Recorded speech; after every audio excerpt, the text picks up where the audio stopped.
Bonjour, je suis Christelle Lissy de la chaîne Académie de la Nouvelle Conscience. Je vais vous parler aujourd'hui de l'ancrage et des petites techniques d'ancrage pour toutes les personnes qui sont en pâte.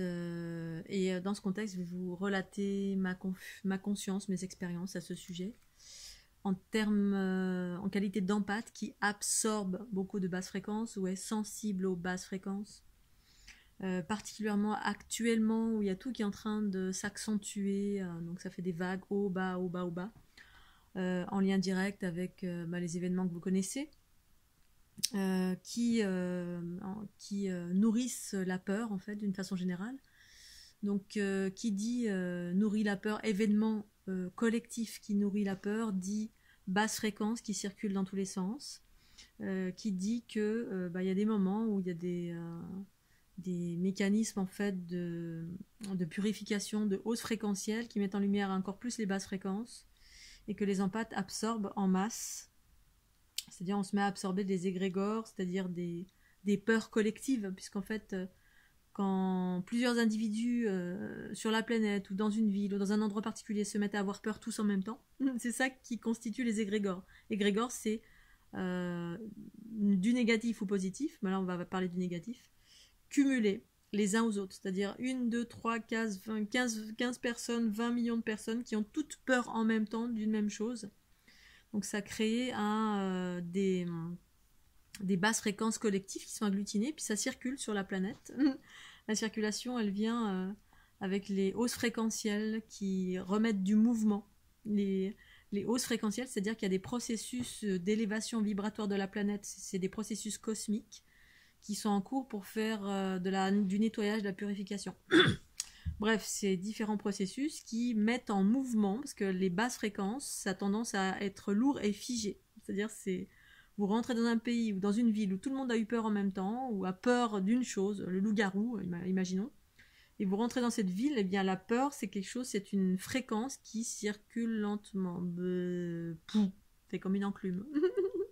Au lieu de circuler très vite, d'être comme de l'eau fluide qui circule et c'est tout léger, tout beau, tout joyeux. Ça, c'est les hautes fréquences. Mais les basses fréquences, et bien voilà. Et donc, c'est les égrégores, et bien, en ce moment, comme il y a des processus d'élévation vibratoire planétaire qui correspond à un process cosmique, et bien, les empathes absorbent d'une part parce que on capte beaucoup plus qu'on est en mode fusionnel avec tout ce qui nous entoure, parce que on est tous connectés à toute chose, sauf qu'il y en a qui sentent et d'autres qui sentent pas ça.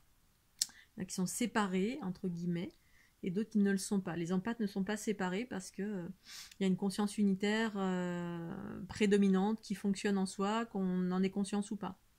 Du coup, on absorbe. Et du coup, il est nécessaire d'être très ancré selon ce qu'on absorbe, dans le sens où si on absorbe le bobo d'une personne, c'est facile à transformer.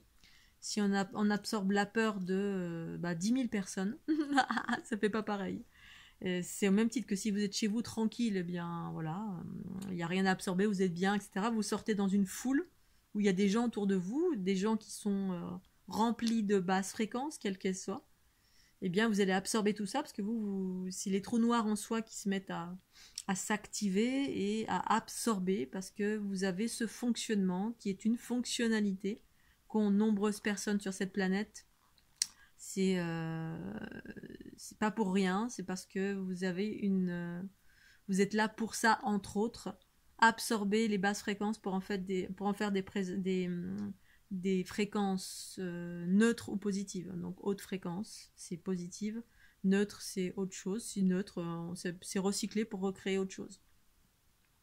Et donc l'ancrage en cela est important dans le sens où alors les phénomènes, c'est que effectivement quand parfois je suis pas suffisamment ancrée, bon la plupart du temps oui, mais quand vous absorbez des choses de masse comme ça, eh bien je peux donc on peut sentir comme je vous parlais des symptômes, on peut sentir comme quelque chose qui a un vent, quelque chose qui vient en vous comme ça, et puis boum, comme si vous étiez traversé, imaginons, par un ouragan ou un vent important, et ça fait vaciller.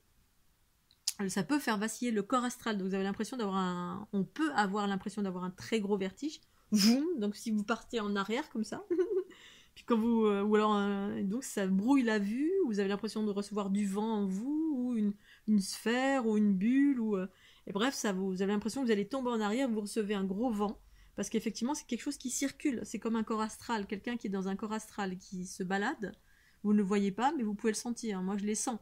Ça me traverse, c'est comme, je sais pas, vous avez déjà vu des dessins animés ou des films avec des fantômes qui vous traversent, comme ça.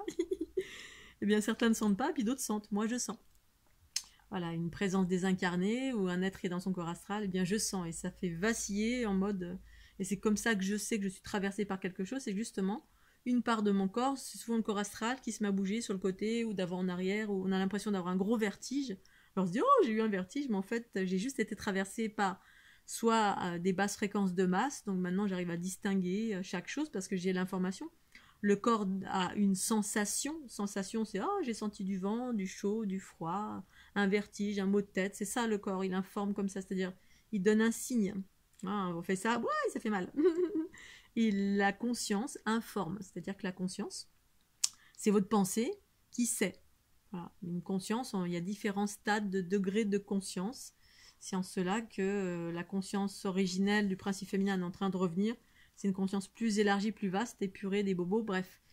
Et donc, quand on absorbe des choses qui sont relativement lourdes, parce que soit c'est des égrégores, donc des agglutinements de mémoire négative ou de déséquilibre collectif, donc du coup, ça, c'est comme si vous absorbiez une grosse choucroute plutôt qu'une salade, hein, c'est plus lourd. Du coup, ça désaxe, ça désancre le corps. C'est-à-dire que pour pouvoir ne pas être trop déstabilisé, il est nécessaire d'être bien ancré. Bien ancré, c'est quoi? C'est quand la conscience en soi habite pleinement le corps. Et pour que la conscience habite pleinement le corps, vous pouvez faire des respirations cellulaires ou des respirations tout court, conscientes. Dès que vous sentez que vous êtes déséquilibré, vous vous posez dans un endroit avec les jambes bien écartées, comme si vous étiez un arbre ou un rocher. Je suis un arbre, je ne bougerai pas de là. Et on commence à respirer. Avec l'intention que vous êtes parfaitement ancré.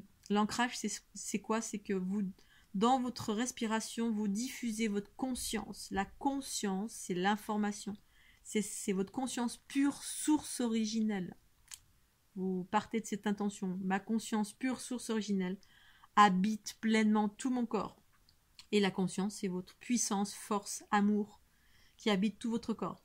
Quand vous absorbez des choses comme ça, ça peut déstabiliser ou voiler la conscience. C'est ce qui fait que... Puis hop, la conscience, elle part ailleurs, elle n'est plus là, c'est autre chose qui vient habiter votre corps. Les égrégores de masse, donc ce sont des influences extérieures, hein, voilà, qui vous traversent parce qu'on est au quotidien traversé par des choses, que vous en ayez conscience ou pas. C'est ce qui fait que parfois, on a des pensées, paroles et actions qui ne sont pas les nôtres. On est en colère, on est triste, on n'est pas bien. Mais en fait, c'est pas votre colère, c'est pas votre tristesse, c'est pas le fait que vous soyez pas bien vous. C'est ce qui vous traverse. Et si vous êtes en pâte, c'est ce que vous êtes en train d'absorber et transformer, si vous savez transformer, en activant votre Kundalini, en respirant, en allant vers la joie qui permet la transformation. Parce que la transformation, c'est d'abord remplir votre corps de votre conscience. Cette conscience se mélange, entre guillemets, avec les basses fréquences. Et ensuite, ça aspire, ça transforme. Enfin, ça passe par les trous noirs. Les trous noirs, c'est par là qu'arrive la conscience, en fait, que se déploie la conscience. Donc, c'est pour ça que la respiration cellulaire, c'est mettre votre conscience dans vos cellules. Et quand vous êtes dans vos cellules, vous inspirez dedans, vous expirez dedans. Ou alors... Et en fait, ça fait osciller vos cellules. Ça fait accélérer le taux d'oscillation. Et cette accélération, c'est votre conscience. C'est la conscience vibre en haute fréquence. C'est-à-dire en très rapide. À partir de vos petites particules. Alors, sans mettre toutes ces intentions-là, vous respirez dans vos cellules. Ou alors, vous respirez consciemment si c'est tout simplement vous n'êtes pas habitué à respirer de cette façon-là. Et donc, le simple fait de respirer, la respiration, ça scinde le corps de l'esprit, c'est-à-dire le corps de la conscience. Et en cela, ça permet d'être plus ancré. Et en cela, ça permet de transformer. C'est-à-dire, c'est la conscience qui dirige, qui reste dans le corps et qui, en restant dans le corps, permet de transformer. C'est le corps physique qui attracte en fait ces différentes basses fréquences. Parce que le corps physique vibre en basse fréquence entre guillemets. Et puis ensuite, dès que ça fusionne avec la conscience, boum, le corps monte avec la conscience en haute fréquence. C'est comme ça qu'on transforme. En tout cas, moi. Et c'est comme ça que je partage ce processus, ces enseignements. Donc la respiration, et puis si ça suffit pas, vous vous émancipez dans l'endroit où il y a un gros égrégore. Si vous êtes dans une foule, forcément, vous allez capter tout ce qui est autour. Parce que les gens sont actuellement dans l'agitation du mental, scindés par la peur. C'est la peur qui manipule. Soit on n'est pas content, le masque c'est pas bien, faut pas porter le masque. Soit on est faut porter le masque parce que j'ai peur, le Covid, on va tous mourir.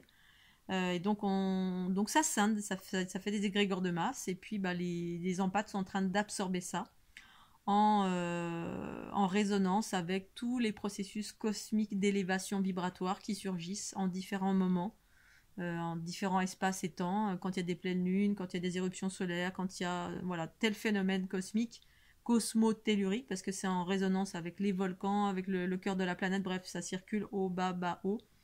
Et les petits points d'ancrage de la planète qui aident à cette élévation, ce sont les empathes, qui ont des processus unitaires, qui sont reliés à toute chose et qui absorbent, voilà. Donc il est nécessaire de s'ancrer. Et quand on s'ancre avec la respiration, vous vous ancrez dans avec votre conscience source pure originelle qui est en vous. Voilà, parce que le corps, il est par lui-même, c'est un ancrage. C'est comme si vous avez une enclume là, mais cette enclume, elle n'est pas habitée par la conscience. Donc quand c'est pas habité par la conscience, le corps fait n'importe quoi. Il est habité par Pierre, Paul, Jacques, les pensées, la peur, tout ce qui nous traverse, on est habité par ça. C'est la raison pour laquelle des fois on fait des bêtises, des fois on se casse la figure, des fois on n'est pas là, on est étourdi, etc. Parce que la conscience n'habite pas le corps, elle est voilée par tout ce qui nous traverse. Parce qu'on n'a pas conscience qu'on est traversé et habité par plein de choses. Des influences diverses et variées, des entités, des mémoires, bref. Qui fait que la conscience n'est pas souveraine encore en totalité parce que ça demande c'est un effort du quotidien que de maintenir la conscience dans le corps jusqu'à ce que ce soit que la conscience et le corps soient totalement fusionnés et réunis. Pour autant, moi pour ma part je suis empathe et donc j'ai un process de Kundalini où je monte, je descends, je monte, je descends, je monte, je descends, je monte. C'est-à-dire je passe en mode basse fréquence dualité pour aller en mode unitaire, basse fréquence dualité unitaire, dualité unité, dualité unité. Je passe mon temps à faire ça parce que c'est dans la dualité que je capte des basses fréquences. Et pour les transformer, je dois bien être dans des process de dualité. C'est-à-dire des moments où je suis en basse fréquence. Et puis hop, je contracte des choses, hop, je monte. Ou alors je vais monter en haute fréquence, être très très très haute pour absorber de la dualité. Ça marche dans les deux sens. Voilà, je vais m'arrêter là. C'était des petites astuces pour celles et ceux qui vivent des tribulations en ce moment, qui absorbent beaucoup. La respiration, faire des choses qui vous mettent en joie. Ou tout simplement quand vous êtes plein dans la tourmente, la respiration ça suffit normalement, avec l'intention que vous êtes un rocher, un arbre indéracinable, voilà. Bon, après il y en a qui font des visualisations, moi j'ai pas besoin de ça. Si maintenant ça peut vous aider, faites-le. Mais pour moi l'ancrage c'est vraiment le corps habite en totalité la conscience, pardon. C'est pas j'ai dit l'inverse, c'est pareil. La conscience habite en totalité le corps. Mais ensuite, évidemment, la conscience est partout, mais il s'agit d'abord de déployer toute cette lumière dans votre corps. Et la respiration fait cela. Quand vous respirez dans vos cellules en processus, j'inspire et j'expire dans mes cellules, dans toutes mes cellules, qui a pour objectif, pour conclusion, finalité de ancrer le corps. C'est la conscience qui habite le corps. Tout simplement. Et ça permet de scinder, pas de scinder, mais de faire fusionner le corps de l'esprit, de respirer de cette façon-là. Et c'est ça qui fait de l'ancrage. C'est quand le corps fusionne avec la conscience, ou la conscience fusionne avec le corps, que vous êtes ancré, conscient de tout ce qui se passe, et hop, je suis là. Ensuite, j'ai des pratiques, avec la danse, les danses Haka, etc., quand je transforme des grosses basses fréquences. Mais bon, quand vous êtes dans une foule, n'importe où, voilà. Alors, pourquoi pas, après, vous pouvez vous mettre à danser des danses Haka, ce genre de choses. Moi, c'est intuitif, ça se fait intuitivement. C'est-à-dire, c'est ma conscience qui me guide. Quand vraiment, mais là, c'est plutôt dans d'autres contextes de transformation, quand je fais des soins et qu'il y a des choses très, très violentes que je transforme. Voilà, mais on va en rester là, la respiration, faire des choses qui vous mettent en joie ou tout simplement être voilà, bien campé dans vos pieds, dans vos jambes, dans tout vos corps, tout votre corps. Et ça à tester, à expérimenter. Voilà, Scooby-Doo, un petit pouce bleu, des gros bisous, et puis à très bientôt, bye bye.